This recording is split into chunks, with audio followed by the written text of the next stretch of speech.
Municipal ఎన్నికల nomination ప్రక్రియ నిన్నటి నుండి కొనసాగుతుంది. ఓవైపు నామినేషన్ల కోసం సిద్ధమవుతున్నారు అభ్యర్థులు, మరోవైపు దరఖాస్తుల కోసం పూర్తి స్థాయిలో ఈ అభ్యర్థులు తమ దరఖాస్తులు చేసుకునేందుకు నో డ్యూ సర్టిఫికేట్లు తీసుకుంటున్న పరిస్థితులను నిజామాబాద్ నగర కార్పొరేషన్లో ఉన్నాం మనం. ప్రధానంగా ప్రతి ఒక్కరు కూడా నామినేషన్లు వేసే అభ్యర్థులు, అదే బలపరిచే అభ్యర్థులకు ఖచ్చితంగా మున్సిపల్ శాఖ నుండి నో డ్యూ సర్టిఫికేట్ అవసరం ఉంటాయి. నో డ్యూ సర్టిఫికేట్ల కోసం ఉదయం నుండి పడిగాపులు కాస్తున్న పరిస్థితులు, దరఖాస్తులు చేసుకున్న వారందరికీ సకాలంలో ఏదైతే నో డ్యూ సర్టిఫికేట్లు అందక ఇబ్బందులు పడుతున్న పరిస్థితులు అయితే నిజామాబాద్ నగర కార్పొరేషన్లో ఇక్కడ చాలామంది నో డ్యూ సర్టిఫికేట్ల కోసం వచ్చిన వ్యక్తులు ఉన్నారు. వారిని అడుగుదాం, అసలు ఏంది పరిస్థితి, చెప్పండి. మీరు నామినేషన్ వేసేందుకు వచ్చారా, బలపరిచేందుకు వచ్చారా, ఏంటి ఇక్కడ పరిస్థితి?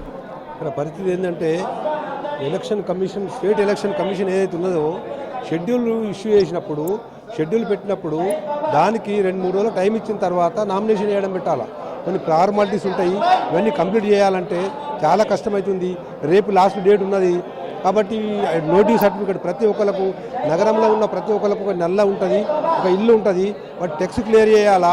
ఇవన్నీ చేయాలంటే ఇప్పుడు ఇంత గందరగోళం అవుతుంది. నిన్న నుంచి చూస్తున్నాము, చాలామందికి సర్టిఫికేట్ దొరకడం లేదు, కొందరు టెక్స్ కడదామంటే టైం లేదు. కాబట్టి ఇది కరెక్ట్ కాదని చెప్పేసి నేను స్టేట్ ఎలక్షన్ కమిషన్కు అప్పీల్ చేస్తున్నా.